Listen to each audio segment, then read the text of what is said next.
Only think of its being 3 months, she cried, since I went away. It seems but a fortnight, I declare.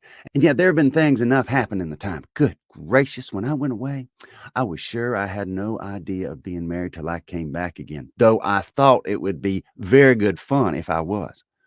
Her father lifted up his eyes. Jane was distressed. Elizabeth looked expressively at Lydia, but she, who never heard nor saw anything of which she chose to be insensible, gaily continued, "Oh, do the people hereabouts know I'm married today? I was afraid they might not. And we overtook William Golden and his curricle, so I was determined he should know it.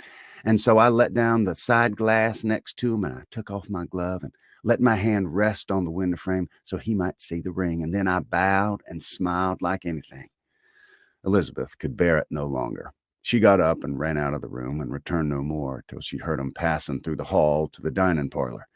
She then joined him soon enough to see Lydia, with anxious parade, walk up to her mother's right-hand side and hear her say to her eldest sister, "Ah, Jane, I take your place now, and you must go lower, because I am a married woman." It was not to be supposed that time would give Lydia that embarrassment from which she had been so wholly free at first. Her ease and good spirits increased.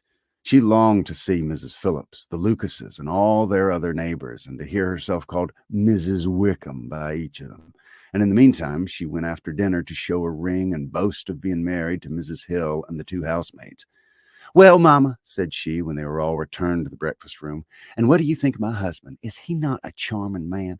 I'm sure my sisters must all envy me. I only hope they may have half my luck. They must all go to Brighton. That is the place to get husbands. What a pity it is, Mamma, we did not all go." "Very true, and if I had my will, we should. But, my dear Lydia, I don't at all like your going such a way off. Must it be so?" "Oh, Lord, yes, there's nothing in that. I shall like it of all things. You and Papa and my sisters must come down to see us. We'll be at Newcastle all winter, and I dare say there will be some balls, and I'll take care to get good partners for 'em all." "I should like that beyond anything," said her mother. "And when you go away, you may leave one or two of my sisters behind you, and I dare say I shall get husbands for 'em before the winter's over." "I thank you for my share of the favor," said Elizabeth, "but I do not particularly like your way of getting husbands." Their visitors were not to remain above 10 days with them.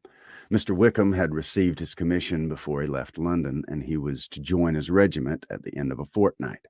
No one but Mrs. Bennet regretted that their stay would be so short, and she made the most of the time by visiting about with her daughter and having very frequent parties at home. These parties were acceptable to all. To avoid a family circle was even more desirable to such as did think than such as did not.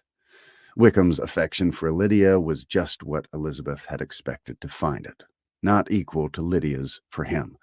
She had scarcely needed to present observation to be satisfied, from the reason of things, that their elopement had been brought on by the strength of her love rather than by his, and she would have wondered why, without violently caring for her, he chose to elope with her at all, had she not felt certain that his flight was rendered necessary by distress of circumstances. And if that were the case, he was not the young man to resist an opportunity of having a companion.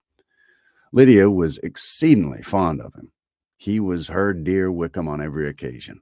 No one was to be put in competition with him. He did everything best in the world, and she was sure he would kill more birds on the 1st of September than anybody else in the country. One morning, soon after their arrival, as she was sitting with her two elder sisters, she said to Elizabeth, "Lizzie, I never gave you account of my wedding. You were not by when I told Mama and the others about it. Are you not curious to hear how it was managed?" "No, really," replied Elizabeth. "I think there cannot be too little said on the subject." "Ha! You're so strange. But I must tell you how it went off. We were married, you know, at St. Clement's, because Wickham's lodgings were in that parish, and it was settled that we should all be there by 11 o'clock. My uncle and aunt and I were to go together, and others were to meet us at the church. Well, Monday morning came, and I was in such a fuss. I was so afraid, you know, that something would happen to put it off, and then I should have been quite distracted. But there was my aunt all the time I was dressing, preaching and talking away as if she was reading a sermon. However, I did not hear her above a word in 10, for I was thinking, as you may suppose, of my dear Wickham. I longed to know whether he would be married in his blue coat. Well, So we breakfasted at 10 as usual. I thought it would never be over. For by the by, you're to understand that my uncle and aunt were horrid unpleasant all the time I was with them. If you'll believe me, I did not once put my foot out of doors, though I was there a fortnight. Not one party or scheme or anything. To be sure, London was rather thin, but however, the little theater was open. Well, and so as the carriage came to the door, my uncle was called away upon business to that horrid man, Mr. Stone. And then, once we got there together, there's no end of it. Well, I was so frightened I did not know what to do for my uncle to give me away, and it were beyond the hour we could not be married all day. But luckily, he came back again in 10 minutes' time, and then we all set out. However, I recollected afterwards that if he had been prevented going, the wedding need not be put off, for Mr. Darcy might have done as well. Mr. Darcy, repeated Elizabeth in utter amazement. Oh, yes, he was to come there with Wickham. But gracious me, I forgot. I ought not to say a word about it. I promised him so faithfully.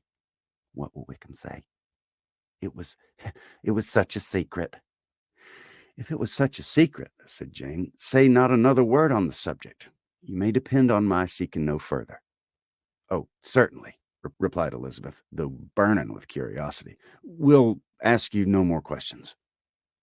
Thank you. For if you did, I should certainly tell you all, and then Wickham would be angry. On such encouragement to ask, Elizabeth was forced to put it out of her power by running away. But to live in ignorance on such a point was impossible, or at least it was impossible not to try for information. Mr. Darcy had been at her sister's wedding.